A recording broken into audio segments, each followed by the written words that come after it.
Yes, I was excited at first. Yes, I thought they should just get a deal done. I was wrong. Mr. Darren MaKee, thank you for joining me on my Rob at Desk podcast. How you doing, sir? I'm doing well. I'm happy to be here, and you're catching me at a good time, and happy to settle in and have a good little chit chat. No, absolutely. So I see all the Go Devils stuff behind you. My mother-in-law went there a little bit. So when I told her I was talking to you, she's like, "Oh, he's an ASU guy." Well, I'm in my. I guess I could turn things around. We called it the college room for my two kids. So we have my Sun Devil son, but we got Syracuse represented for me and my wife. That's where we met. Okay. And we did have some other things for my other son, but he changed schools, so we're in a bit of a loyalty dump right now. So that happens. Fair enough. I thought I saw a Buckeye pennant in there too.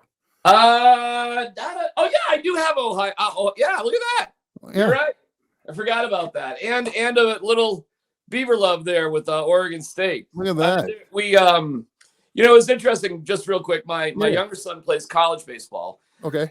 And things did not work out for him at UNC Northern Colorado. Unfortunately, they have made some major changes. They got basically all the problems they had. They got rid of, but it wasn't before. It sadly drove my son away, which is a bummer. And I'm a big fan of everything they're doing now, and know a lot of the kids and the families up there now. So I wish nothing but the best for him. But it was a toxic situation for my son.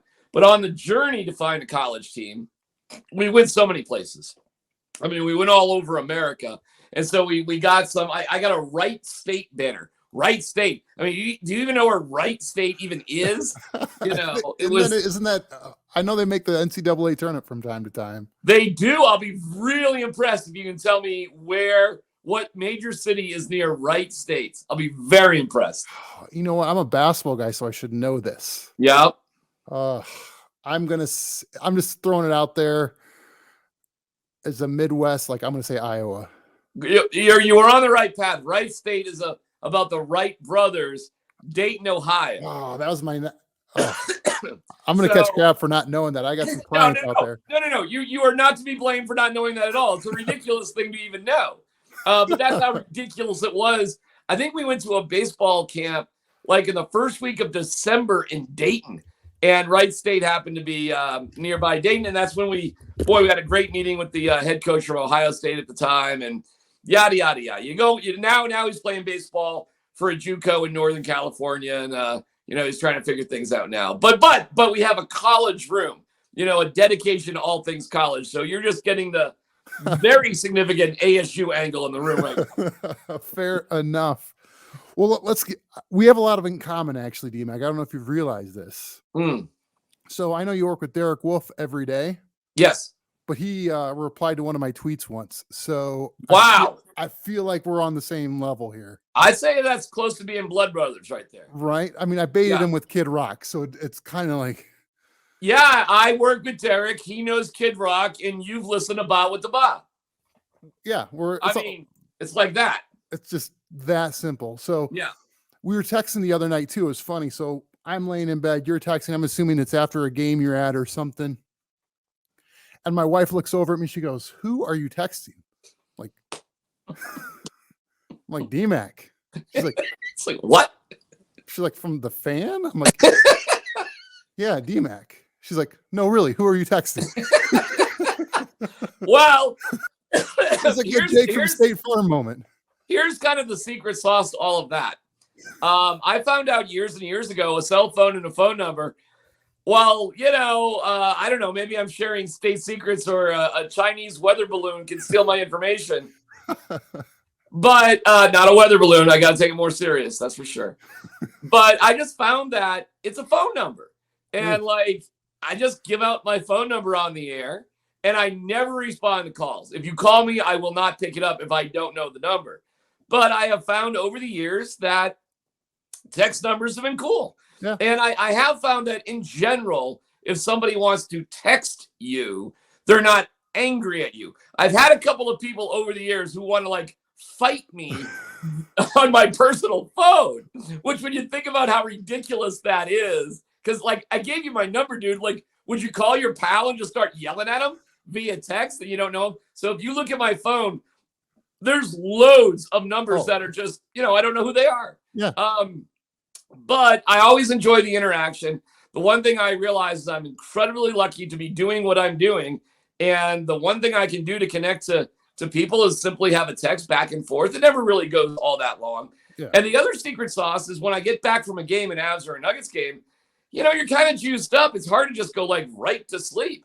I kind of need that wind down time. So if you catch me at the right moment, you're catching me on a Sunday with no football and nothing else to do. There's no Avs or Nuggets games. I'm good to talk.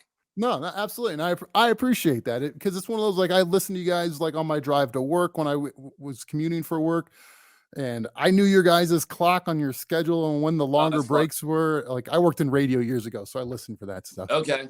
So yeah, but yeah. Well, listen, man, the only difference between me and a lot of other people who love sports is I was just relentless at it. Like it's like if you've got a band, like in your basement, okay? Like, when are you going to quit your job?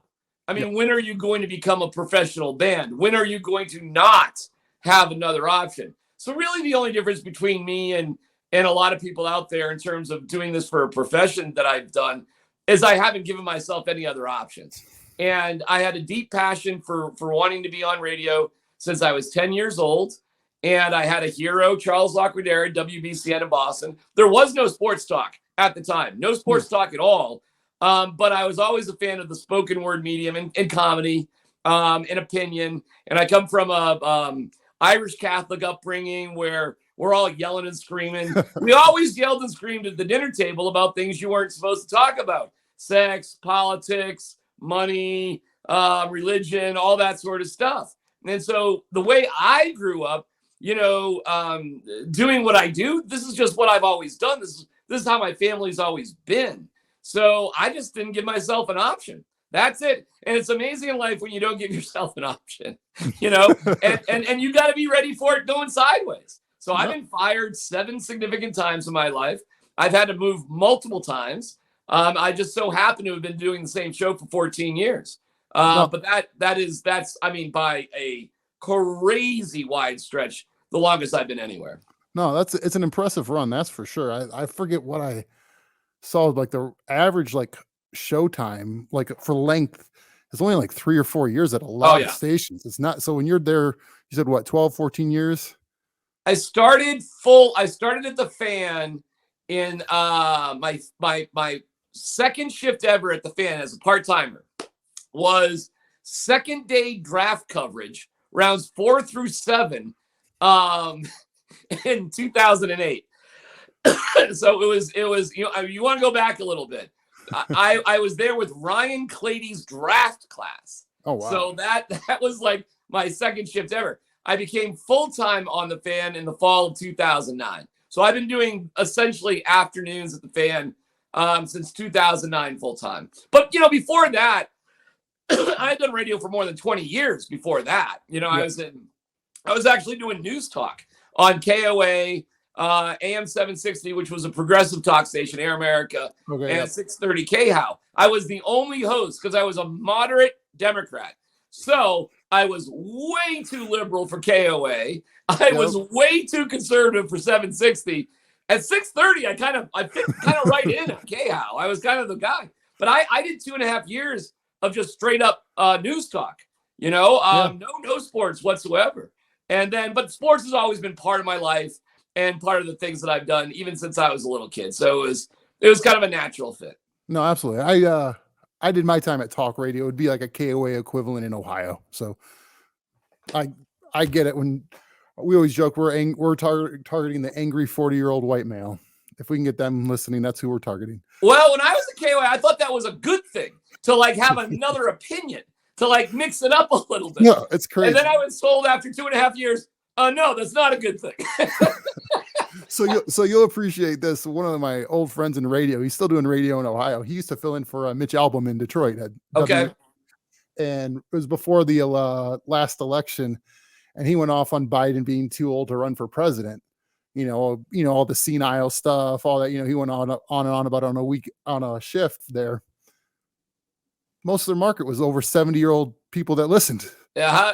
Well, that's funny.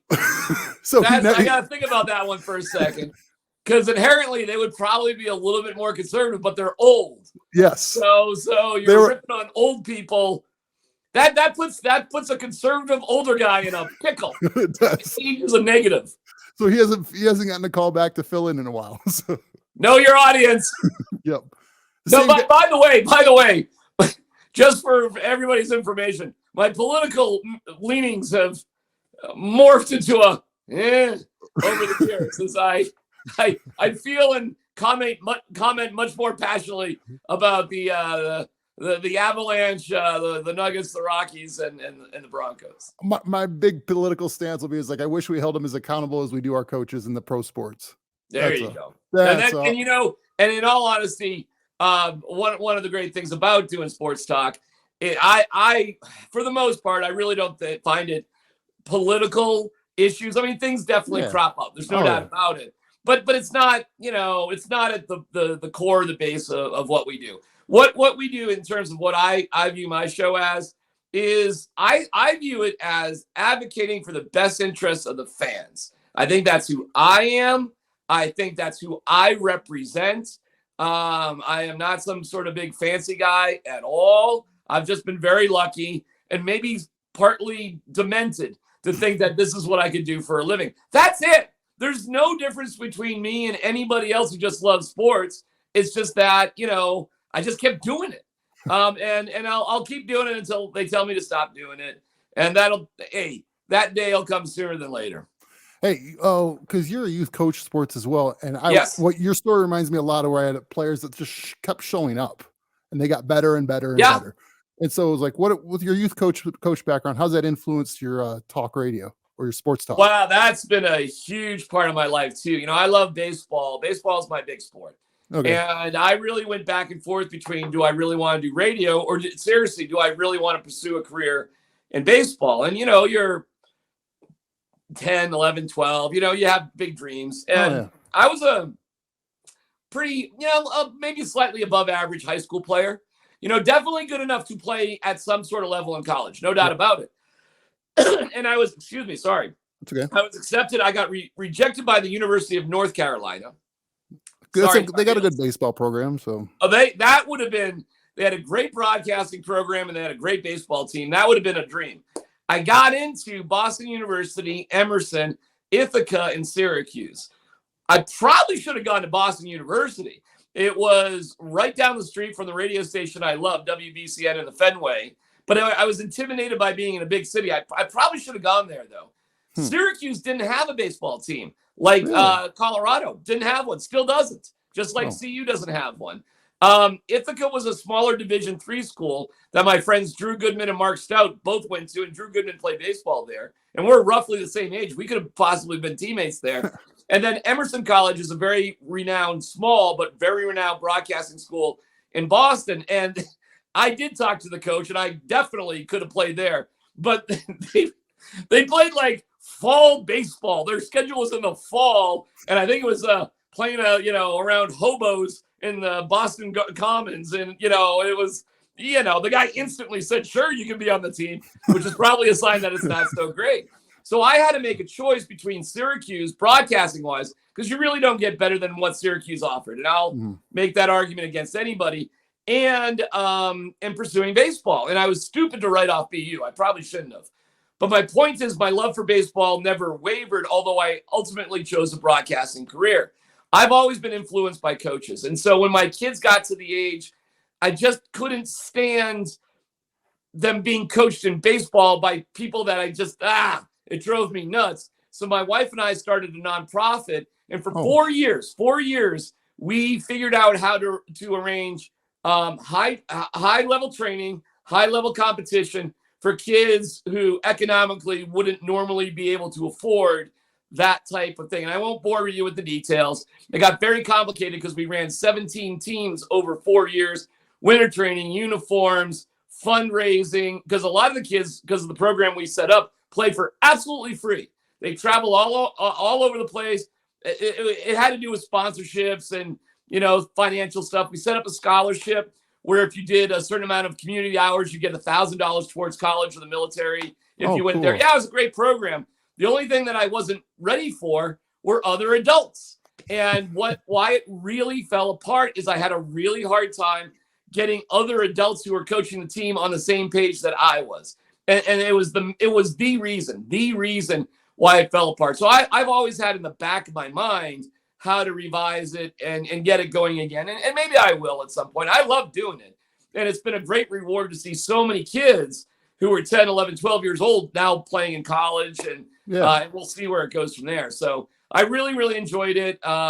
It's definitely influenced me in terms of how to develop a team. And you would say, like, even at a youth level, oh, what's that got to do with the professional level? Well, there's structure and rudiments of any successful organization. And I learned quite a deal because not only was I a coach, but I was an administrator. You know, I was the president of the organization and my wife was our vice president. And I know that sounds kind of crazy, but we are talking about over 200 kids over 4 years and 17 teams. So it became kind of became way bigger than I'm just a dad coaching my kid's team. We really were trying to do something better for other families. And I could write a whole book about just that experience alone. But in terms of how it makes me view things in terms of what I do now, I get it. Ownership, coaches, you need star players. There's a lot that goes into it. And it was remarkable for like one of our teams that I wasn't directly coaching. Good guy, nice head coach, but he didn't follow any of our parameters or guidelines. And his team was failing miserably. So we pulled him out of a tournament and we just had to practice. And it was stunning how many things they were doing poorly. And I'm looking at the guy like what happened here? And to a large degree, I feel like that's what's going on with the Broncos these days. No, I can see that. Now, I've coached high school basketball at a varsity level where you have to run the whole program all the way down through the grade school. So I get the pain points you're talking about there, especially when you're dealing with probably arguably more volunteer parents. Yeah. You know what if I were to do it again, I would actually pay the coaches. I would figure out how to pay the coaches because then there would be a clearer line of like, who is who in this scenario. Once you get the volunteers, it's tricky. And not everybody has that luxury, but I would do it. That's how I would do it. And when my sons have played for other private clubs, that's exactly what they do, by the way. They do pay their coaches. You pay for that. And the difference was with these private clubs who are very good and know what they're doing, you got to pay for everything. In my organization, we set things up so you could get it for free. Being a varsity coach, now you have to deal with all sorts of school stuff. And as a high school coach, you have to deal with the club conflict that exists in every sport except for football. And, then you have to deal with playing time. And, it's complicated. It's really complicated. And sometimes at the end of the day, you're like, is this really worth it? And the way that things were going for me, it actually, there were a lot of rewards to it, but I needed to take a break because it was quickly becoming not worth it. And I need to get back, and hopefully I will and do it again to where it's certainly worth it. No, absolutely. I went back and just coached junior high basketball this year, and the fun level came way back after taking a few years off. Just real quick on this point, we would be a lot better off if fun was a bigger part of sports, period. And I'm even talking on high levels. Once you take the fun out of a team, and by fun, I don't mean losing. Like winning is fun. Absolutely. Being competitive is fun, but you can't, you're not in the Army. We're not running a boot camp here. Yeah. And so, there's some significant things, specifics I'm thinking in my mind that I would certainly do differently. But one thing I would always have is a lot of fun. And if you want to look at an amazing example of that, go look at the Savannah Bananas story. Absolutely. And what's happening with them. And don't tell me now, sometimes I think it's like that they even go like a little bit too ridiculous, but I 1000% the concept of just bringing fun back. And I think the more fun that you're having, the better you are. It does change once you get to, say, high-level high school, high-level college, and pros. But I'm telling you, even at the pro level, if you're not having fun, it's a grind, and you're probably not that successful. Well, think of it like if you're not having fun at what you do for a living, is it you go in every day excited to get stuff done, and you're going, oh crap, what's on today's agenda? So absolutely fun's a big part of it. You'll appreciate, because I know I think a little bit of what you think about basketball. So coaching junior high basketball again. So I basically pulled our parents and coaches aside. I'm like, hey guys, the game's changed, especially because I'm a big fan of Duke. I love defense. I love all that, style of basketball. I was at Duke's coaches clinic when Kyrie was playing for him, but then you kind of go, no one plays defense and no one plays with their back to the basket. Well, that's for sure. And so, dude, so I'm just like, hey, and we're talking 6th, 7th graders. I'm like, okay, we got a team rule, team policy. If you're open and you're set, shoot the ball. That's a great policy. It's like, shoot the ball. And they're looking at me like, and there were kids like, how they inbound the ball, they're by the bench, and the kid that never shoots before, I'm just like, you're going to be open when you catch that ball, you better shoot it. And they're looking at me like, and so how did that work out for you? We're like a little above over 500, but it's all developmental. We're trying to, the junior high feeds into the high school. Like it's at Front Range Christian. I'm like, we're just trying to get you guys better because I want you guys confident in shooting. And so I remember going into our first game, we had 9 practices before our first game. So about 18 hours worth of practice. I'm texting coaches that I know. I'm going, we've had about 18 hours of practice. And I think I put about 90 minutes into defense. Well, this drives Michael Malone nuts, by the way. Oh, yeah. And he's not wrong, obviously, but like even last night, they won by 20 points. Hey, they only played defense in the 2nd and 4th quarter. That's it. Yeah. But they're so good that's all they need to. Now, can that win you a championship in the NBA? I don't know. We'll see. But the skill level, like I think that's one of the reasons bigger players from Europe are just dominating left and right. I mean, if you're the bigger kid in 6th grade, where are you going? You're going down low, right? For whatever wacky reason. When you think about that, how dumb is that? I mean, you have the best shooters in the NBA who are 6'9", 6'10". Why are you taking a kid who's 4'9" just because he's the tallest 4'9" kid? Yep. And sticking him under the basket? That's the kid who should be shooting from the outside. No one's going to stop him. No, I mean, shoot the ball, have some fun, and play defense eventually, I guess. Well, so once again, being a big Duke fan, this hurt me, but I remember a post game with a North Carolina game with Roy Williams, and the sideline reporter person goes, "Hey, coach, are you concerned that you guys gave up 80 points today?" He goes, "Well, we scored 81, and I think you only got to win by 1." Well, how about this one? The Nuggets right now are 25-1. If they've scored at least 120 points this year, right? Yeah. And so, I'm just at a game. All right, so last night's a great example. Okay. I think the Nuggets were up 10 points with 9.5 to go, and Jokic is coming back in the game, and they're clearly going to cruise to 120 points. I think they had 105 or something at the time, and I'm just like, well, this game's over. Yeah. I mean, this game is literally over. There is no way you're going to outscore the Nuggets with 9 minutes to go by 11 points. It's not. It's just not going to happen. Yep. And that has been the case for the Nuggets this year. But they have amazing talent, incredible depth. They've done things the right way. They got lucky. Let's face it. They got smart lucky, meaning they evaluated Jokic, and then they got lucky that he turned into who he turned into. And he really hasn't turned into what he is until he took a serious approach to his diet and exercise to transform his body, which he's done. And that's made the most significant difference to the superstar level. He was always going to be good, okay? But to the superstar level he's at. And so you have a team that did things the hard way, the right way. Constant, good leadership up top from ownership.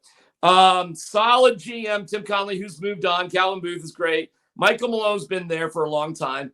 And they figured out their core of their team, and now they're healthy. So now they are where they are. Avalanche, almost the same thing. When Bednar, took them over, they had a 48-point season, but they didn't give up on Bednar. He had won championships at 2 different levels in the minors. So, okay, let's hang in there. Mm-hmm. And who do we believe in? Well, we believe in McKinnon, and we believe in Landeskog. And, hey, listen, we got our eyes on, eventually Cale Makar, right? And you believe in what you're doing, and the core principles. Now, that doesn't mean you don't make changes. Both these teams have made changes, but having strong leadership up top, good, solid GM, coach, and a core of superstars to build around, that's what you do. And look what the Broncos have done. Leadership at the top has been a mess. Let's just be honest. And we have an ownership group now that really honestly doesn't know what they're doing. I'm still trying to figure out why they wanted to buy the Broncos in the first place. Total mess in terms of coaches, right, for the past 7 years. Oh, yeah. And desperation beyond desperation to give up the house for Russell Wilson, like what it took to get him. And now what it took to get a coach to coach him. You got to give up another draft pick and pay him like, who knows, like $20 million per. I mean, the Broncos have been looking for shortcuts this entire time. And I am a little disappointed that Greg Penner comes in as the owner, and it looks like he's just looking for another shortcut. I don't think it's really hit Greg Penner yet that you got to do some hard work if you want to really build things up. The Broncos are still looking for a light switch, and I don't want to rain on anybody's parade. Everybody seems to be all pumped up. It was all Nathaniel Hackett's fault. But I'm telling you, it wasn't. I mean, he was a problem, no doubt about it. But he's probably the fourth biggest problem. Russ and his contract, George Payton, injuries, and then Nathaniel Hackett. If not, how did Hackett get a job so easily with the Jets if he's really such an ignoramus? Right. All right, so let's get to the big question I invited you on here for. Did Sure. the Broncos pay too much for Sean Payton and Russell Wilson to get, as you were just talking about, like the top four pieces in an organization? You have what? Ownership, GM, coach, quarterback. Yep. And so they got the ownership, 8 months ago? Yeah, roughly. About 8 months ago. You can argue the GM. That's, I would call too early to tell, but there's a lot of moves you can argue going, ugh. Hey, there's enough moves for me. But if you need a little bit more time, have at it. All right. And then you got so then they've just overpaid for Russell Wilson. In hindsight, though, the cost to get Russell Wilson to the Broncos with what you know today is different than what you knew before a year ago when they made the move. Were you happy to get Russell Wilson on the roster originally? It's the short answer is yes. Mm-hmm. And the second short answer was I was wrong. And then there are no more other short answers. They're all long answers. So I'm happy to go down that path any way you want. Do you think Russell Wilson has a chance of top tier might be out of the range, but just say a quality NFL quarterback again? I think Russell Wilson could. What's his ceiling? What's his ceiling? You hope Russell Wilson can be like Brock Purdy. You hope, yeah. Wow. You hope that he can manage things effectively, and that the other elements of the team can sort of rise up. You hope, to be more optimistic, you hope Russell Wilson can be Jalen Hurts.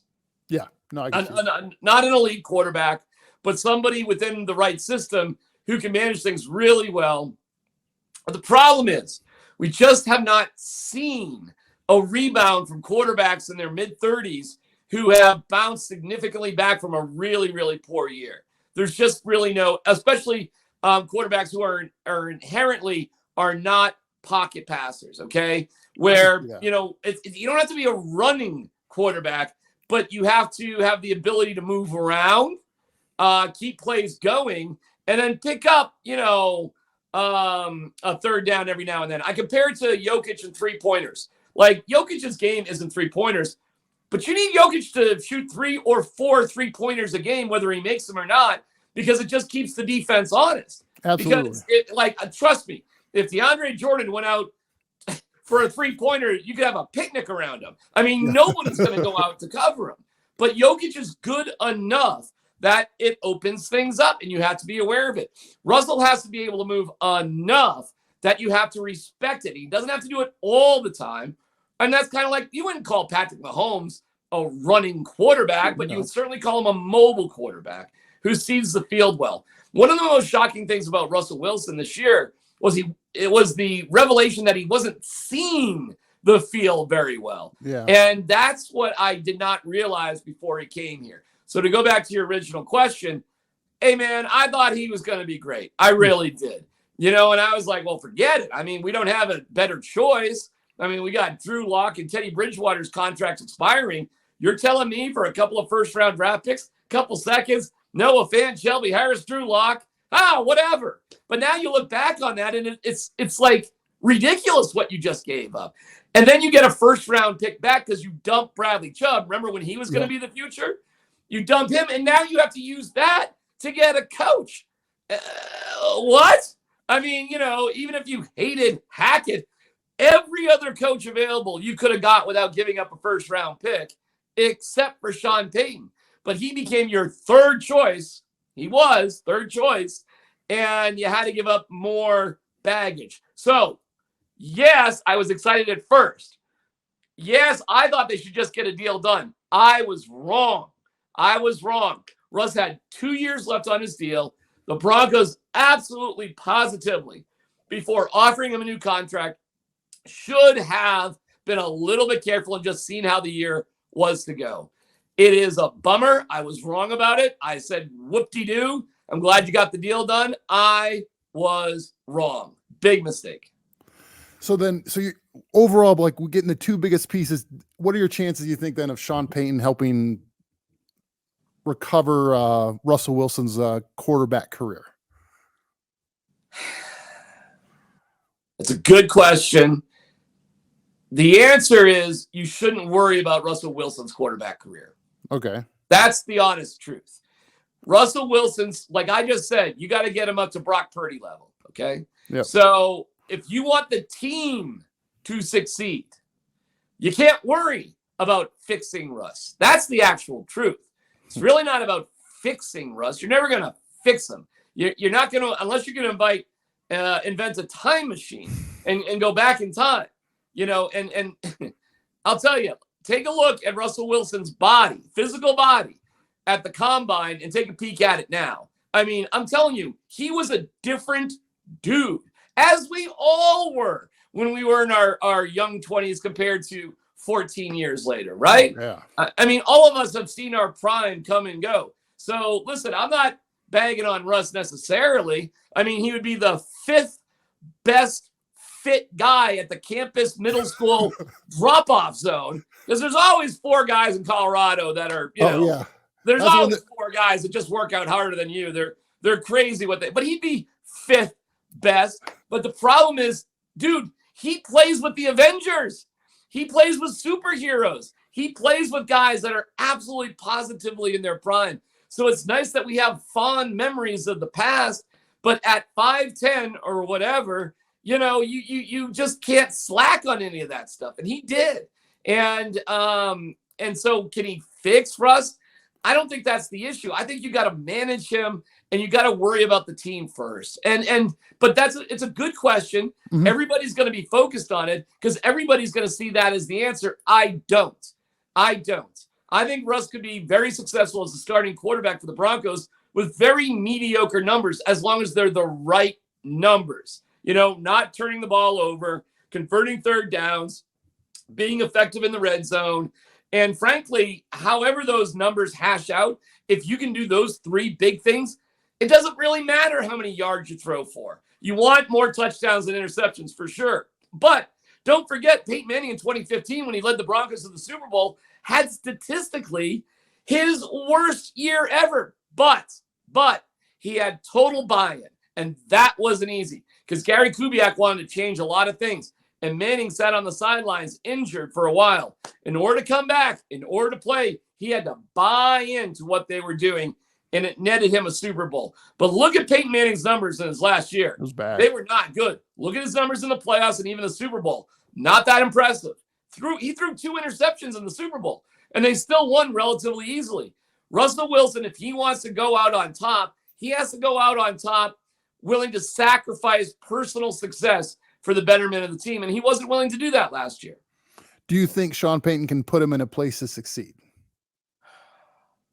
Theoretically, yes. I mean, theoretically, that should be a no-brainer. Right. All right, that's really the coach's job, right? Yeah, let me give you a very quick one. Quick story.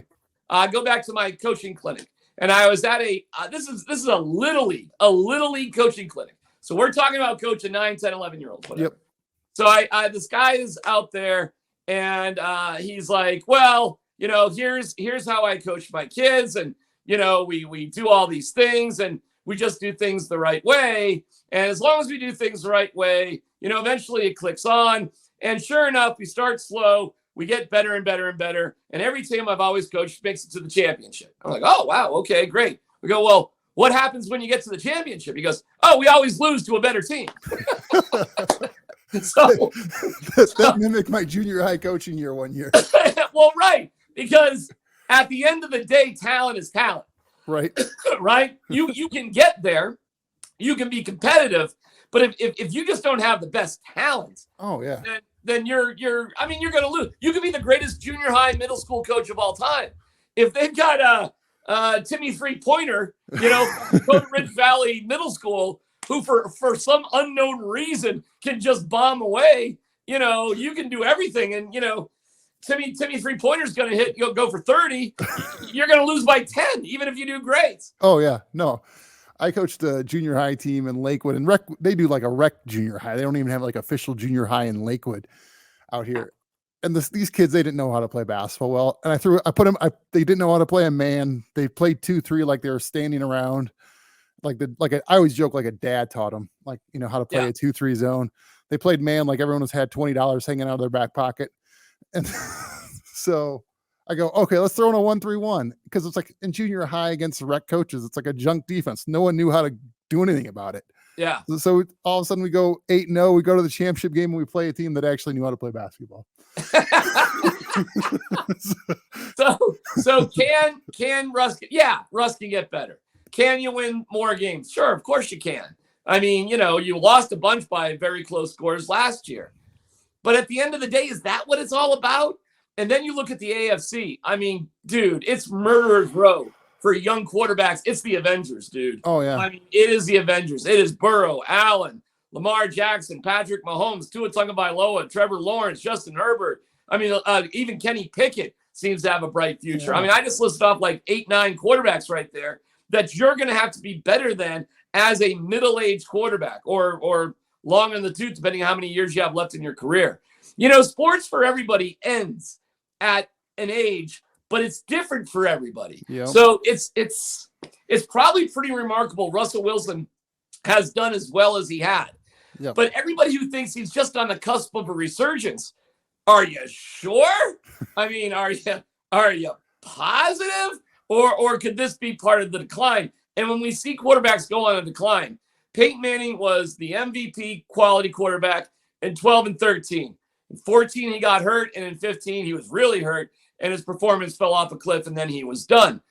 Different players, they just operate differently, and it ends for everybody at some point. It's just that we're not sure when the end was. The end for me was when I was, 17 years old and a senior in high school, because I realized I should be really, really, really good, aside from just okay at that age. And I still don't even know if I'm really, really good in broadcasting, but I've been faking it for 34 years. You keep showing up, and that's part of the... I keep showing up. So, but hey, don't forget, in my life, I've been fired 7 significant times. 7 significant times being told, we don't need you. You're not the right guy. We can do better. 7 pretty significant times in my life that's happened. So I don't know. You have to have a certain amount of resilience. But at the end of the day, it's the end of the day. Absolutely. Do you think Russell Wilson just learned bad habits when he's playing with guys like DK Metcalf, where you're just throwing the ball up to guys where the Broncos didn't have the guys that could do that? I think Russell Wilson wanted to enhance his Hall of Fame status, and he knew he would have to throw for a lot more touchdowns, and he felt suffocated by Pete Carroll's system. There was an article written during training camp, and they tracked that the Seahawks were looking to move Russell as early as 2017. Oh, I remember you guys talking. Yeah. Yeah. And if you read the depth of that article, I mean, they just couldn't get value for him, and they really didn't have better options. But seriously, with 2 years left on his contract with a possible Hall of Fame career, why exactly did the Seahawks want to move on from Russell Wilson? And at first we thought they were stupid. And then they made the playoffs, and Geno Smith how did he do that? How did that happen? Right. And so it looks like egg is on our face on that particular deal. All right. So they paid too much for Russell, arguably too much for Peyton. Okay, the next big question I have for you is there when I'll say ever, we'll put a year on it. How many years before a new stadium for the Denver Broncos? Never. I will say never. Never. I will say never. They're going to sink $100 million of improvements into this stadium right now. Okay. They're going to double the height of the Jumbotron and all the LED screens and everything around the stadium. They have, I know this for a fact, they have looked into putting a roof on the current stadium. $100 million obviously sounds like a lot because it is, but it is a pebble in the water compared to $5 billion, like what SoFi Stadium cost that cousin Stan Kroenke built in Southern California. Because if you want to build a new stadium, you can't just get away with the new stadium. You got to build everything else. Hotels and restaurants and commerce, transportation, public transportation. Now it's a real job. I don't care how much money you have. If you are doing that type of work, you have entered into a real 9 to 5, probably 7 days a week. Because now think about everything else you got to oversee: architecture, design, construction, financing, because you're not going to use all your own money. So you got to do some sort of stuff. It's the way to go. It's what should happen. But I 3 separate times, Greg Penner was asked about a new stadium after he took over. And 3 separate times, including one question from me, referred to, well, we have 8 years left on this lease. And then if you look at the stadium improvements they're doing right now, you can see what this new ownership group is doing. I call it Welcome to Wrexham, which is a great documentary series with Rob McElhenney and Ryan Reynolds, who bought a 5th tier. Who knew there were 5 tiers of soccer in the United Kingdom, but bought a 5th tier soccer team to build them back up. It was a vanity project. It was bored millionaires looking for a real life Ted Lasso experience. And the citizens of Wrexham were thrilled because their team was just abysmal. So what did they do? If you watch the documentary, you'll see they just threw money at all of the problems. They were like, we need a coach. We can't afford that guy. Now we can. We need a great player. We can't afford him. Now we have Super Paul Mullins. Now we have Ollie Palmer. The stands are falling down at the race course. Oh, now we're going to build them back up. And in 3 years' time, they're in the 3rd year of owning it.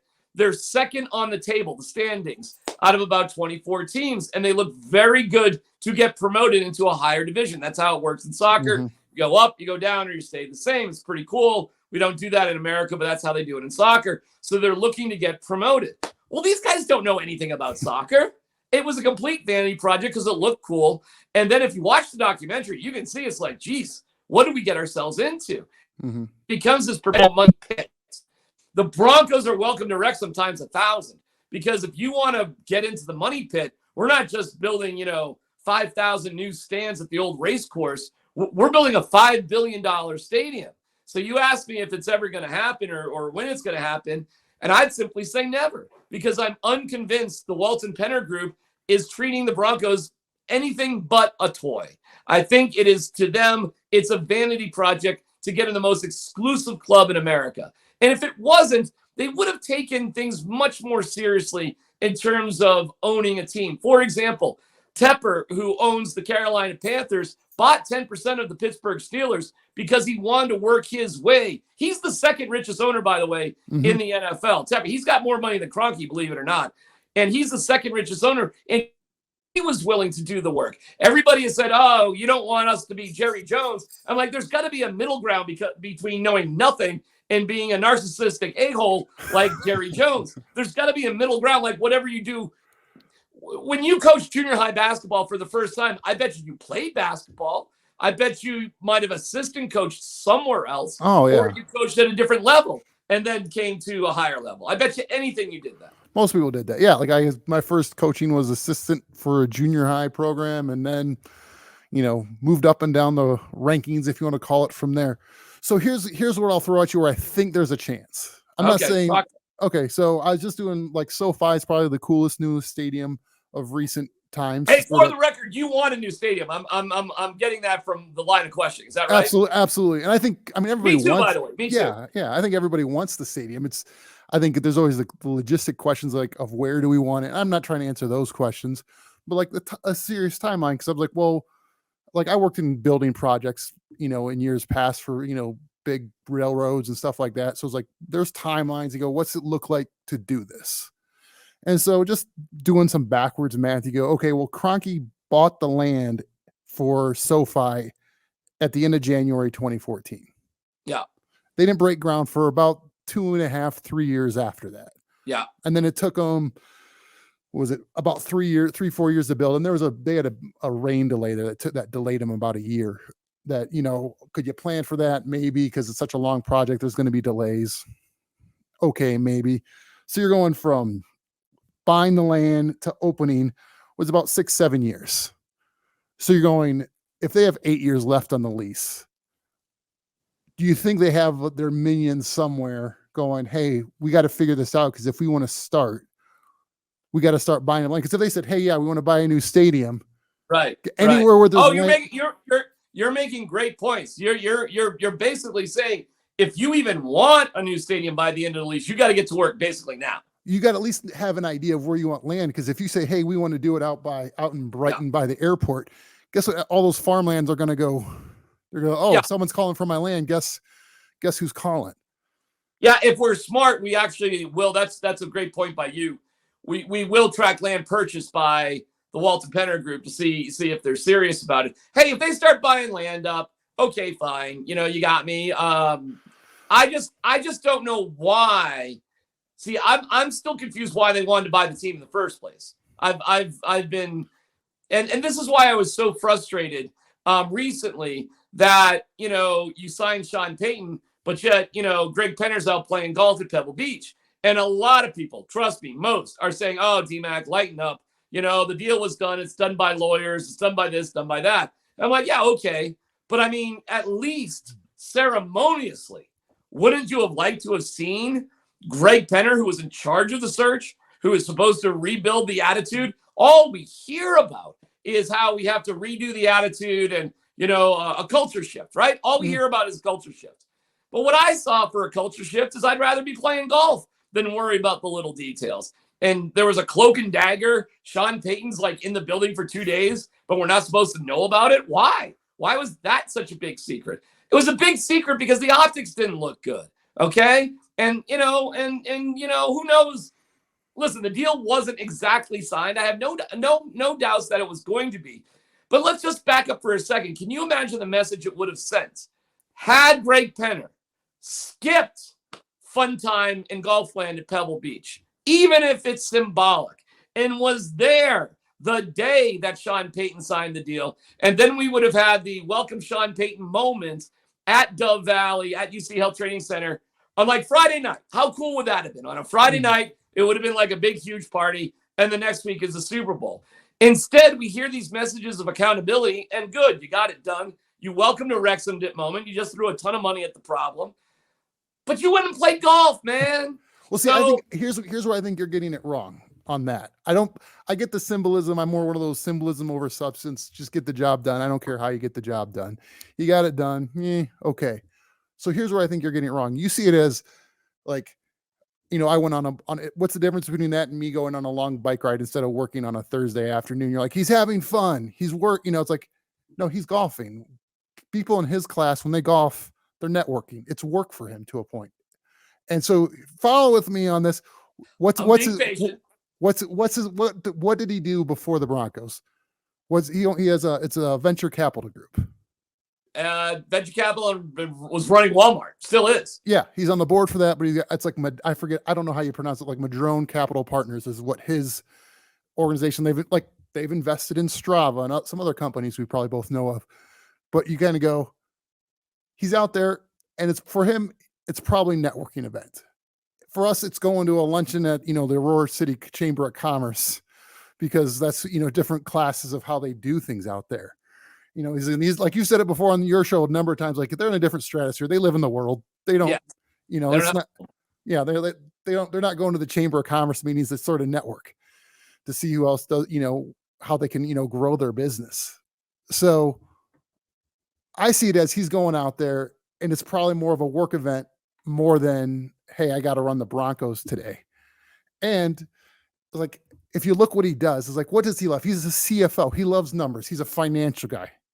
That's his background. If you just look, what he studied, what he's done, and you go, he's a financial nerd. Like, how many CFOs you're going, oh, he's going to, he's hiring everybody else out and just watching the numbers and the metrics. He's just like, if you don't hit my metric, I'm going to find someone else to do it. You know what? I got to tell you something, though. I get it from everything you said. Don't you think he would have learned a little bit more about football just being around Sean Payton in his first couple of days, in the meetings, being around? They don't have a deep knowledge of football, period. And then you just want to wash your hands and give it away to somebody. You missed a learning opportunity, too. What is it really like in the first couple of days when you make a coaching change? What is it really like when you get defensive coordinators? Who are the defensive coordinators? I mean, you missed out an opportunity. Not that you can't catch up a little bit, but you just missed out an opportunity to learn a little bit more when the opportunity presented itself. And symbolically, you missed out on an opportunity to show how strong would that have been.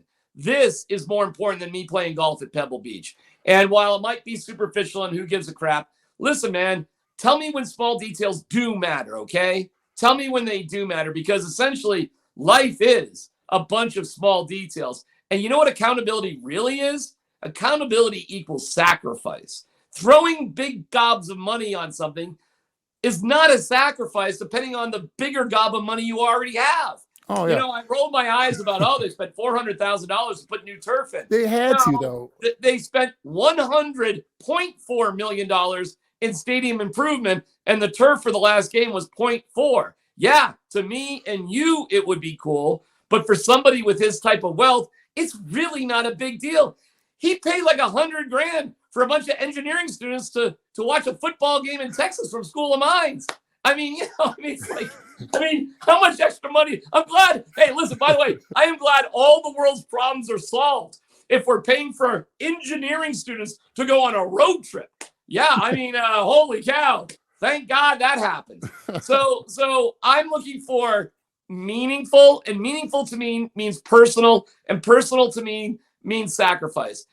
Listen, you can fix a lot of problems throwing money at it. Rob McElhenney and Ryan Reynolds still don't know crap about soccer, and their team's doing really well. You know what their payoff is? A documentary, and they sit in the owner's box while everybody cheers for them. Isn't that wonderful? They still don't know more about soccer. They're not, but they got the most money.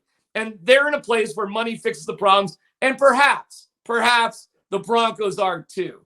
But I'm telling you, this is a light switch philosophy. This is not how it's being done with another set of billionaires that really know sports ownership, and that's the Cronkies. The Cronkies have spent their entire lives in sports ownership, and look what they've done to develop the Nuggets and the Avalanche. The Rams, they are going light switch. They did go light switch with the Rams. They did. But they had a window of opportunity, and that's hard to, they struck when the iron was hot. They did, and it paid off. But, we'll see what happens now. They had a terrible year this year, and we'll see where it goes. So listen, man, it's the NFL. Nobody has any patience. You got to turn everything around within a couple years. And it is really remarkable to consider. Only the Broncos and the Jets have not made the playoffs for the last 7 years. The Jets have missed it 12 years in a row. Okay, 12. And the Jets right now clearly are angling for that light switch to get Aaron Rodgers because they're so desperate. Yeah, no, absolutely. I'll just go back to where I think they're more tight-lipped now that they have with the Broncos ownership being the backgrounds they have. They don't need the media attention. They're not trying to stir things up. They work behind the scenes, whether it's for the new stadium. And I think with the Sean Payton hire, like you're talking about, like the culture. All right, let me time out real quick. Yeah. We both agree they should have a new stadium, right? Absolutely. Okay, fair enough. I'm not even from here. I've been here only 9 years. Fair enough. If we don't hear about the developments of a new stadium, will you agree with me 2 years from now? You can bother me on a Sunday 2 years from now. I'll bother you. Yeah, I'll bother you. Yeah. I'll put it on my 2 years from now, if we don't hear anything, can we agree that it's a toy? It's not really, it's a toy. Now, you can take care of a toy. You can treat a toy really well. But there's a difference between, something that you really care about in a toy. Yeah, I would say 2 years is probably a fair assessment to actually hear like more murmurs of it, where like there's the difficult part is like when they start doing the drawings and all that stuff, everyone's got NDAs if they want to keep the project. So no one's talking. And I mean, and we already know how they handled the coaching search. They didn't talk. They kept it tight-lipped. So sort of. We found out.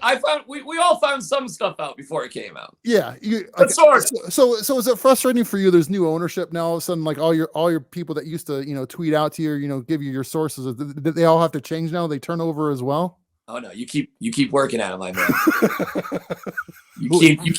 you keep working, and I'll tell you something. You'd be amazed who just wants to tell me stuff that I don't even try to get. Oh no, hey, brother. There's another reason I give out my phone number. I can imagine. I can give you some inside scoop on junior high basketball. Yeah. Well, what's so funny? Like I found out Peyton Manning stuff. Yeah. I found out about a secret meeting at Cherry Hills Golf Club from like a kitchen worker at the club because he had my phone number, which was really cool. And I found out information about Randy Gregory, his surgery that they were trying to keep quiet from somebody who had access to the building who normally wasn't there. I've gotten tipped off on some. I got tipped off to a DUI from Ty Lawson back in the day, just from a listener who was a police officer who happened to know that Ty Lawson had gotten in trouble. So people can't keep their mouths shut. No, they can't. If they're really that far down the line and they've picked out land and they're buying, trust me, we'll know. We'll know in a couple of years. I would say 2 years. I would say it's a fair time to where like at least you'll hear stories of them planning. Do you think they will? I think they're 100% going to build new, knowing that it was like 8 to 10 years out on the lease, and it takes before I called you. Here's what I bet you. Okay, I'm listening. I bet you they don't build new, but they will. There'll be a couple things that happen.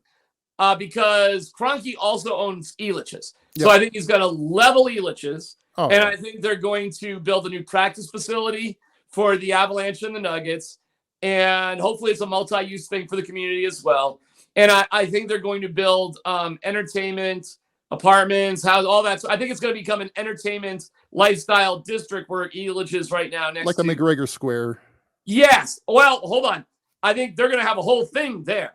I think they're going to McGregor Square the parking lots next to Empower Field. Do you know where they have like the right by Metro, the miniature stadium that's in the footprint of Old Mile High in the parking lot there? Yep. I think they're going to build. Listen, the stupidest thing in parking is flat parking without a garage. Correct. I mean, why have one car take up this much space when you could have 50 cars taking up space that goes up. Going vertical.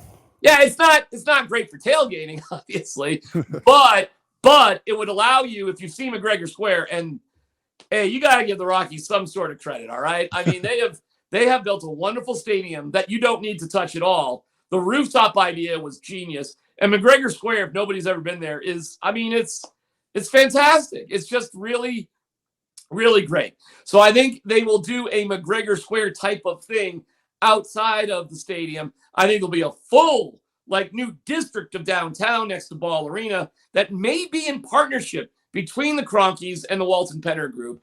And essentially you're going to get darn close to putting a roof on top of Empower Field. I know they have designs on it, and I know they're making the improvements. And don't forget, they're building the scoreboard up, right? Mm-hmm. They're not building it wider. They're building it up. Is that possible? If you build it up, it could connect with some sort of roof in the future. And I think it will. I still think they can throw that like you said, $100 million to these guys is a bad Russell Wilson, like a third of the Russell Wilson bad contract. And so I think right now it's one of those where, I mean, you go like, well, what would you do if you were the ownership? I remember you throwing that out on the air the other day. It's like, I would have my minions searching the area to go, if we were going to do this, what are my options? What are my budgets? And because just like anything else is like, with them putting the teams in the NFL, putting the teams in LA, every year they waited, it got more expensive. Yeah. And I don't care what you say with costs. Like every year you wait, even in the Denver, Colorado area, it's going to get more expensive. Well, I'll tell you this. I think they're probably behind on everything because there's no way the Walton Penner group thought they would have to deal with all the crap they're dealing with. Correct. Yeah. There's no way. And I am positive he's spending much more time around the facility than he ever dreamed he would have had to. I promise you, they were humiliated, getting crushed in the house of their cousin in LA with the Rams on the Christmas Day massacre. And the embarrassment of Randy Gregory fighting people after the game, Dalton Reisner and Brett Rippon getting in their shoving matches. Really questionable, by the way, rumors about what was happening the night before in terms of perhaps being a little bit too loose with the coaching staff. I mean, there were some serious problems in that department. And I think this has been an incredible time waste from what they originally thought they would have to deal with. And so they are, and I really do think, listen, man, you don't play at Pebble Beach without practicing, okay? You know, if you're an amateur, I don't care how many millions you have. And Greg Penner played in that event. And sure, maybe there's some networking going on. Yeah, okay. But as amateur golfers, how many times are ESPN cameras turned on you? The answer is never. And that's why you spend probably 6 or 7 months, if not the entire year, really prepping for that. I mean, you don't want to be embarrassed on that one. Do you know how much time and work it takes to be a good golfer? Never mind if you and I, can you imagine if you and I could barely hit it straight off a Topgolf without hitting another pedestrian. Yeah, but what would you be doing at Topgolf if you knew you were playing at Pebble Beach next year on TV? Oh, yeah. No, I bet you things would get a little bit more serious. So, yeah, of course there was probably a little bit of, he wasn't going to miss Pebble Beach. No. And so you did have a deadline. I mean, we do got to get this crap done. Listen, there's no conflict with this. He planned this a long time ago. It's in February. Who knew you'd have to replace a coach or it would take that long? I don't blame him whatsoever for having those plans in February. You should have been fine. It doesn't even conflict with the Super Bowl. It's during a time that, it's a bye weekend. Like, seriously, there's no issues with it whatsoever. The problem was things just dragged on and on and on and on and on with this coaching stuff to the degree it was probably like, hey, George, Peyton, get this shizzle done. And guess what? It actually wasn't done. It wasn't, not officially, but it was close enough. Close enough. I'm out of here. Let the lawyers, Rich Hurtado, everybody else deal with the details. He can just sign it on his own. I'm getting a cocktail on the 19th green, looking out at Monterey Bay Peninsula. I hope Sean's doing well. See you on Monday. And that's the state of the Broncos right now. So you're talking to me about a stadium? Let's see. They'd have to get much, much, much more serious about wanting to be owners of the team if we're talking about a stadium. And I just don't think they're there yet, at least. Maybe they will get there, but I don't think they're there yet. Here's my last point with why I think there's a stadium in the plans, or let's say in the thoughts, because the plans, there's probably a business plan. He's a CFO. He's got a business plan. He's got a way he's doing stuff. He's methodical, I'm sure. So here's the other reason why I think is whenever you come into a new big organization, you're not trying to make waves right away. You want to, especially like you said, he's not a football guy.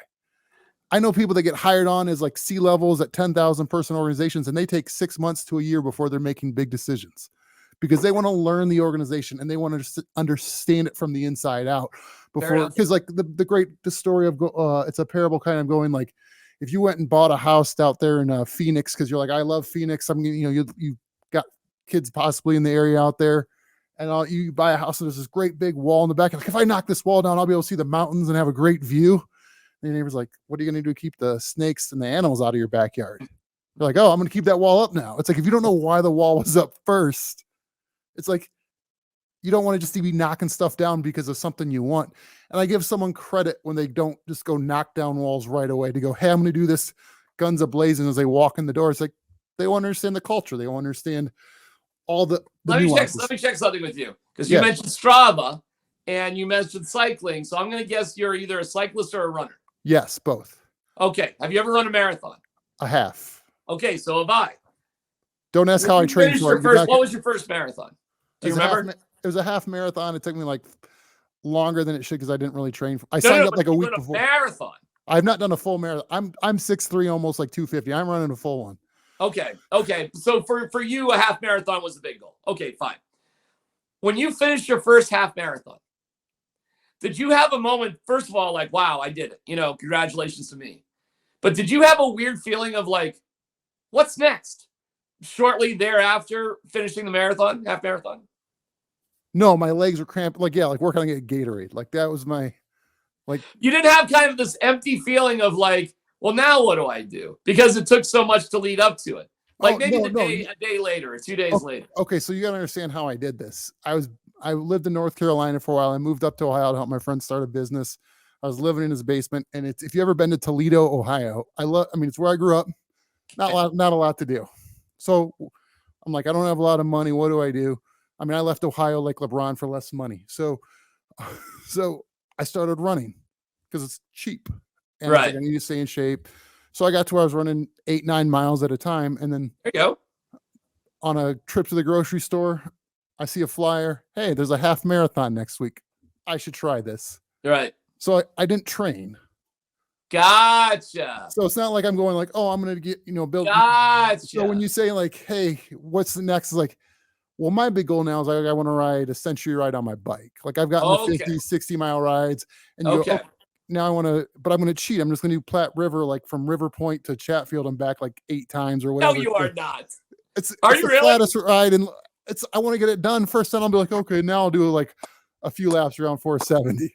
I could not. That's a funny story. So I ran a marathon, and I was in really good shape a long time ago, and I trained with Adam Schefter while he worked for the Denver Post, and he was on my show at KBPI. And Adam just refused to. He lived near City Park, so he would just run around City Park. So if I had to do 3 mile, it's 1. 7 mile, he'd do 2. 10 mile, he'd do 3. And then he didn't like getting out in the cold, so he'd just go on a treadmill. So we did a 20-mile training run, which is like, a big deal for marathon. You try to do a 20-miler like a month before the marathon. So I ran with Adam Schefter and he should have been fine because he was 16, 17, 18 miles. Like doing a 21, 22-mile run should have been actually in line with his training. But we ran from like Cherry Creek Mall to Littleton, out University to 470 and back. And that was like 21 miles. And I was in really good shape at the time. And I was like, oh, that feels good. We got to about Bonnie Bray on the way back, about 2 miles away. Adam was dying. He was dying because his training was so kind of bizarrely, small. It was so kind of weirdly fixed. And so I was like, well, this isn't good. The marathon, it's rolling hills. It was the Boston Marathon. Oh, geez. And you can get into the Boston Marathon through sponsor exemptions. A ton of people do. Most people have to qualify. But if you raise money, and that's what we were doing, we raised money and we got in. We got a number, the whole thing. So day of the race comes, and it's ridiculously warm. I mean, it's like for the Boston Marathon, which I've been lucky enough to run 4 times, it was ridiculously warm. So I see Adam at the start, and we weren't going to run together. Running together with a person, it's not the greatest thing to do. It's hard to keep up. You don't, why bother with it, right? Unless you train that way, it's not worth it. I'll see you at the finish line. So I look at Adam, and we had a sponsorship through a running store that had given both of us, including Adam, like winter gear. Because don't forget, Adam was just running outside of City Park over and over. But this is thick Colorado winter. We're talking top to bottom. I mean, it's like 80 degrees. Like it's like absurdly warm for April in Boston. And I'm like, I see Adam and I go, are you running in that? And he goes, yeah, because I'm used to doing it this whole time. I go, yeah, Adam, but I mean, like it's really warm. I mean, that's no, I'll be fine. All right. I run the race. I run my best marathon, 4:03, which for me in Boston was unbelievable. Congrats. It was great for me. For me, it was fantastic. Just missed out on 4 hours, but all right. I don't see Adam at the finish. All right.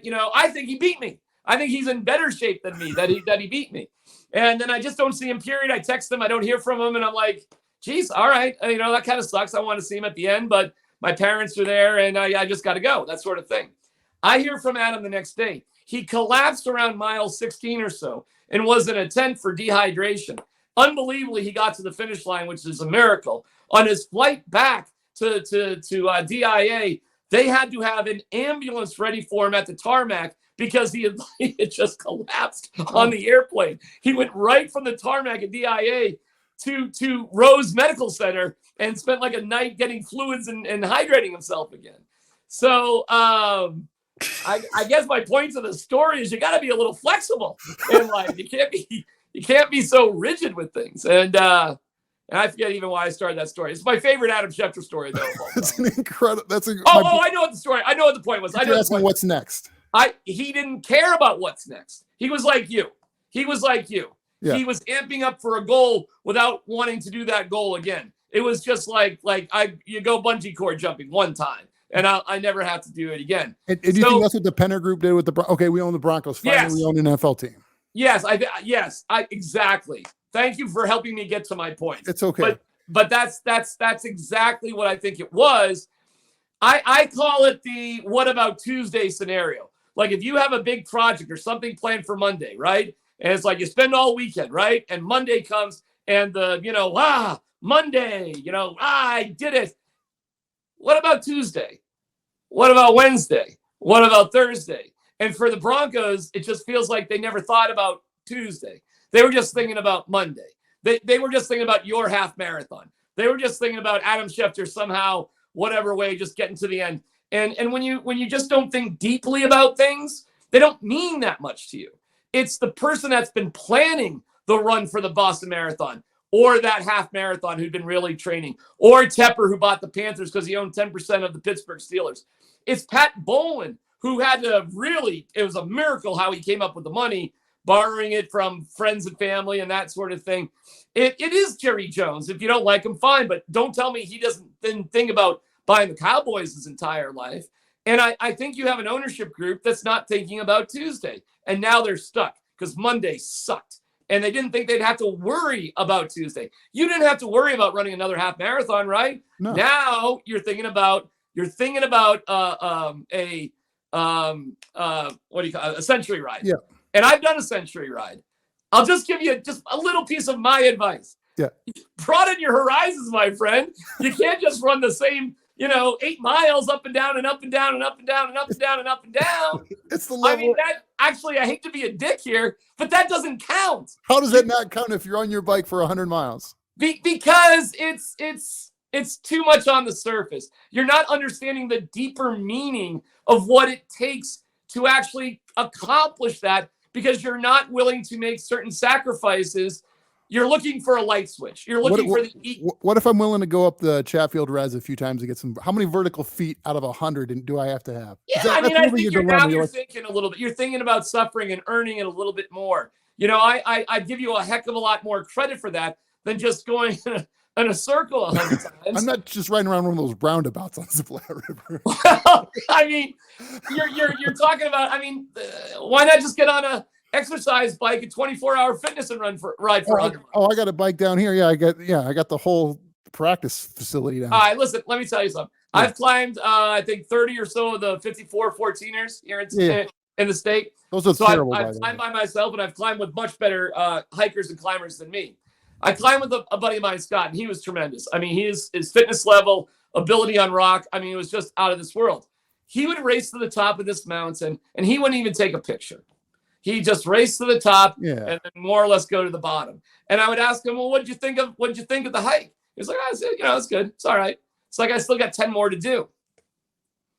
There's something about the process of going through it and taking note of things and looking at things. And sometimes it's not a race, and absorbing it and working towards it to when you finally stand on that mountaintop, you have I think, in my opinion, a deeper appreciation of what it took to get there in the first place. Absolutely. But the Broncos right now, Greg Penner, who is a triathlete, by the way, to me, this is just all about Monday, not about Tuesday. They never really thought about what it would take. They're not willing to really dive into the minutia of what it means to actually be an owner and really get into the how this is all happening.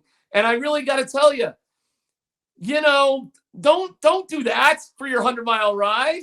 It's Colorado. I mean, there's so many amazing ways to get in a 100-mile ride. Oh, we have a great route. We go on 470 up to Golden and areas like that. And it's a fun ride up there, 470 or Cherry Creek. We ride a lot down to Franktown. All right. Well, there you go. Do that. I'm just or here's what I've done in that. I listen, I wanted to do a century ride too, but I thought I'd be too bored just doing it on my own. because I had done 50, 60-mile rides on my own, and the thought of even going another, few hours.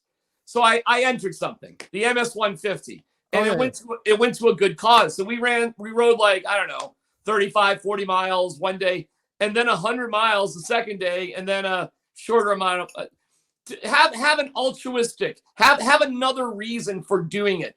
Do it because it all goes to a charity. Do it for a reason that is better for everybody, not just you. You can share your accomplishments with other people, and I bet you get more out of it. I can appreciate that. I just want to get it done once. Like, it's not gonna be the last time I do it. I think that's what you're missing. Is like, I just want to go. Okay, I can do 100 miles. Now it's like, okay, now I can do it here or somewhere else. All right. So that's I think the part you're missing there. And it's interesting that Penner is a triathlete and plays golf and does any work at all. Yeah. Have you ever done a triathlon? No, my brother does Ironman. So he just trained. He did his best one down. Was it Georgia or Florida in the last couple months? Okay. I went to the Louisville Ironman with him once. I joked to be a spotter to make sure he didn't die. Is he a really nice guy? My brother? Oh yeah. Does he have a family? Yeah, he's a stay-at-home dad. Stay-at-home dad. Gotcha. Because there's some way he's got to get that training in. Oh, I mean, that training doesn't do itself. All right. Yeah. You know what? Because I was about to call him a complete narcissist for the time he would stay away from his family. But that's a good twist. You're not a narcissist as a triathlete if you're a stay-at-home dad. Well, yeah, like when the kids were growing up, he wanted I've told my friends that have like little kids that drive, you love your kid, but you need a break. Yeah. It's like, go to the rec center, get a gym membership. They'll watch your kid virtually for free compared to any other daycare, and go walk on the treadmill and watch your show for all I care. Right. It's like, but you get a break, go sit in the hot tub, go do something at the gym. It's like, you don't have to, like, I'm not saying, but then my brother's like, oh, okay. And then all of a sudden this triathlete and Ironman stuff comes out. Like I did a triathlon about a year or so ago in Lake Mead and Lake Havasu, not Lake Mead. Sorry. Okay. Lake Havasu. And listen, it was an Olympic distance. So it and I want to build up maybe in a year to the half marathon. I want to do the one in Boulder, maybe in August. We'll see. Okay. A full Ironman to me is absolutely inconceivable at this moment. You never know. You got to do one thing before you do another. But I do know what goes into it. And although I've done triathlons, I think I'm talking from experience. You got to be thinking about yourself a lot to do that crap. When I was getting ready for Lake Havasu, I was training more than 2 hours a day every single day. Every single day, more than 2 hours a day. And some training days went as long as 4 to 5 hours, depending on what I was doing and where I was doing it. And I had a really good result. I was really proud of the effort I put in. I did an awesome job. I suck at swimming. Holy cow. And let me tell you how hard I had to work to suck at swimming. I mean, it was ridiculous, but I was a really good cyclist, and I passed a ton of people on the bike. And then I was kind of mediocre on the run. I really kind of dominated because now I'm at sea level on the bike. So I was just blowing fools away, especially on the hills. My point is, Greg Penner, tough man, tough to be a great golfer and a triathlete and all that stuff and know the minutia of a team. It's not easy, man. It takes sacrifice. It takes a lot of sacrifice. Plus 4 kids. His kids are out. That's interesting because they're empty nesters now. Their last of their 4 kids just went off to college. Okay. Which makes me wonder, is this what it's all about? Is this filling a void that you have because now your kids are out of the house? So that's interesting knowing that he's a triathlete. He's a CFO type guy. So he's a very calculated and paid. Like, if there's anything I know about Ironman, especially Ironman distance, when you say triathlete, like you said, you could be doing sprints that don't take terribly long, but they're more patient because they understand it takes time to build up to where you want to go. Like I always joke, like, because with coaching basketball and my brother's an Ironman, he's not in Ironman shape year round. No, of course not. He builds up to it. And just like, I don't expect basketball players, especially at a higher level, to be in basketball shape year round. Yeah, it was funny. Like Jamal Murray said, what a night he had last night. 40 points. But he, a couple nights ago, admitted there's still a tiny part of his game that's not all the way back. That's rebounding because he doesn't quite have the full confidence to go up strong amongst, a lot of other guys where there's a lot of traffic. And he just flat out admitted he's just not, quite there. But he said, I asked him a question like, where are you with checklists? And he goes, oh, I got a checklist. I got a checklist of a lot of things. So scoring 40 points was definitely on his checklist. And being a better rebounder is part of it. And I think Murray's like, 95.5% of the way back, he's that far. So, but it is interesting to think like, what can you learn in increments? And it goes back to what I originally said. It's a lot of small things that add up. Hey, listen, if you throw money at things, you can generally fix things. Okay. But if you want to be great at things, you've got to be invested personally, and accountability starts with sacrifice. If you want to be great, and I can round this back. Are you in a house? Are you in a band, cover band in your basement, or are you a professional and you quit your day job? And frankly, Greg Penner he hasn't quit his day job. I mean, not even close. So listen, can you win? Can you succeed? All right. But until the owner quits his day job and focuses on the Broncos, we'll see. I think I'll be happy to be wrong, but I don't know many people in life who are brilliant at something without their full focus on it.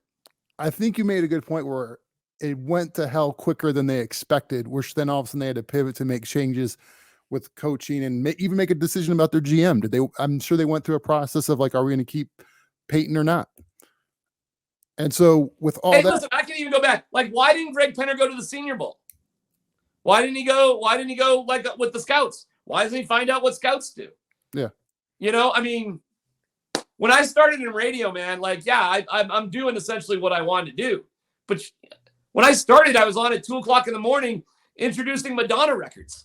I didn't want to introduce Madonna and Bon Jovi records, but that's what I had to do. I've worked in all sorts of formats in music radio. Okay, I've did political talk. I did a sex talk show in Buffalo, which was actually kind of fun, but I didn't want to be a professional sex talk host. It was cool working with Dr. Jenny and all. And I'm sorry about all the genital problems of the young teenagers of Buffalo, in the 90s. But listen, I didn't want to do that full time.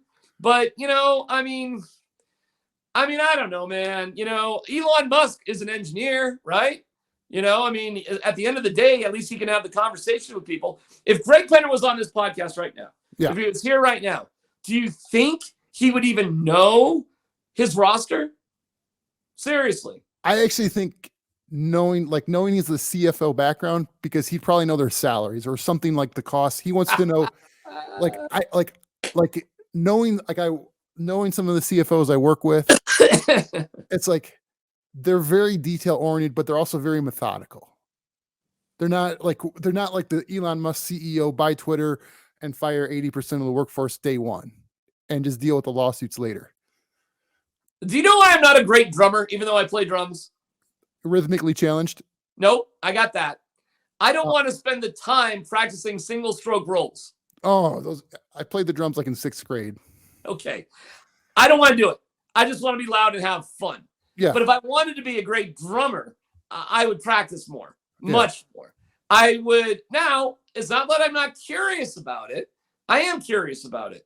I watch a lot of drumming videos, probably way too much than I should. But there's a difference between being really interested in something and really, really striving to do it. Because you know what? I know it would suck for me to practice single stroke rolls, because I would go onto these YouTube videos and I think I'd quit drumming, because I would be so depressed because I'm so bad at it. And I really, honest to God, I just don't believe you can run a successful organization without at least having a deep curiosity about every part of that organization. And I think, recently Greg Penner missed out on an opportunity. That's it. It's small, but I think a lot of details add up to big problems. And then you turn around at the end of the day and you're like, oh, what happened? Like, you always hear baseball, it's a marathon, not a sprint. But then you turn around in July and you're like, oh, we're 26 games out of first place. The season's over. And you're like, well, what happened to the marathon? What happened to that? And it's because a lot of small things just accumulate. That's all. So listen, man, we'll see. We'll see how it goes. I certainly don't wish for bad things to happen. I want them to be successful. I want Greg Penner to be successful. I just think they're going about it the wrong way. What can I tell you? Okay. If I was Greg Penner, if I was advising Greg Penner, I would have fired George Payton. I would have given Russell Wilson a post-June 1st designation. I would apologize to the fan base. I would be at the freaking Senior Bowl and the Blue and White Shrine Bowl, and I'd have an interim coach, because I make it clear to the fan base, this is about drafting Caleb Williams or Drake May. And if I was Greg Penner, I would know who Caleb Williams and Drake May actually were. North Carolina and USC. Do you think Greg Penner knows that? I mean, I hope he does, but I don't know if he does. And I would just be at the office learning the most I can, because the fans deserve that. They don't deserve an absentee owner. The one great thing about Pat Bowlen more than anything is he was present. He was always present until his health went away. So if you want to tell me why it's not a big deal, the guy was playing golf, I'll shrug my shoulders and say, sure. A lot of CEOs get deals done on the golf course and can make connections. But I'm going to guess most of those CEOs are experts at what they do already. I'm going to guess Larry Ellison's first day on the computer beat wasn't 3 months ago. So perhaps they've earned that right. Hey, what rights have the Broncos earned to do anything in the past 7 years? But we're taking a day off on Thanksgiving to go baste the turkey. We're having field day on our last OTAs. We're standing on third thinking we hit a triple and we were just born there. We're taking advantages of past histories. We've really accomplished nothing. Nate McKinnon said when he was asked about his career, I haven't done shit, because he hadn't won a championship, even though he was regarded as one of the top 5 players in the NHL. Sorry for cursing on your podcast, but that's literally what he said. So again, I kind of go back to this. And if you want to just say, you're a blabbermouth and you're loud and you're complaining and you're negative, all that, I would just shrug my shoulders and say, how is any great thing ever built? And if it doesn't come without sacrifice, to me, that's accountability. And if it's all done and you'd rather be playing golf, welcome to another year where you'd rather be doing something else. I think there's 2 quick takeaways. Is I think most people, when they look at the Broncos, they look at it's a single variable problem and it's a multivariable equation. And so there's a lot more going on. Like you're saying, there's all these little things, like when they had their, summer camp to whatever else, the day after Thanksgiving off was a weird one, especially. No, Thanksgiving itself. Which is on a Thursday, obviously, and is a work day for most. By the way, one thing I would have done too as an owner, real quick, I would have come in day one and said, we're building a new stadium. 0 doubts about it. We love our stadium, but we understand the way the NFL is. Absolutely, positively, building a new stadium is a big deal. And what do you think? They just bought the Broncos in August? You don't think they were amping up to buy the Broncos for a year or so? You don't think they had the ability to really think these things out? Of course they did. But they came out with a mealy-mouthed answer about 8 to 10 years on the lease, which tells me they're not serious about it. They weren't there the day that Sean Payton was signed. It tells me he'd rather be playing golf. It's just an organization that would rather be doing something else instead of the hard things, instead of the sacrifice. So, all right. So 2 years from now, we'll say 2 years, mid-February. Yeah. I'll get you a really large coffee if you're still drinking coffee. Bigger. Maybe like one of those, I'll get you one of those, where you can serve the whole, it comes in a bag in the box and everything. I need it to be the same size as the Chinese spy balloon. See, no, so I was going to ask you about that. I had 2 random questions, and I appreciate you going really long with me, more than we originally planned. So I want to say thank you for that. You got it. And so with the spy balloon, was Derek Wolf not with you the last 2 days because he was getting his license to hunt weather balloons? What was... I think that's the right note for us to say goodbye on. So one final question, if you don't mind. Yes, what? What's your favorite conspiracy theory? I have 0 conspiracy theories. I have no conspiracy theories. I am a man of science and leisure. My favorite conspiracy theory. All right, I got to think about that for a second. My favorite conspiracy theory. Probably something I created. Yeah. I'll give you one that I just had recently that was I thought wicked fun as a conspiracy theory. Yeah. My conspiracy theory recently, and I don't think I was right, but there was enough out there that I was close to being right, is that the Broncos were going to do a deal with Sean Payton. It was going to get done on Tuesday, which it was, but I had this theory on Monday and Tuesday morning, because the Nuggets were playing the Pelicans, and the yeah. Pelicans GM used to be Mickey Loomis, who's also the GM of the Saints. So in my little conspiracy theory, Greg Penner, who I did not know was playing golf at the time the next day, but Greg Penner and Mickey Loomis were meeting in Stan Kroenke's luxury suites up top of Ball Arena to figure out the deal for Sean Payton. So that was my latest. And you know what? It turns out Mickey Loomis was in town. How funny was that?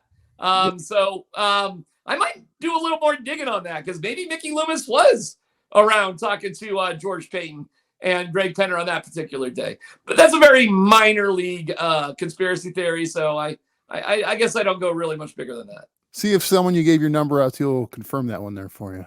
Yeah, you never know. You never know. All right. I truly appreciate it. Thank you so much. And good luck with the weather balloon chaos next week.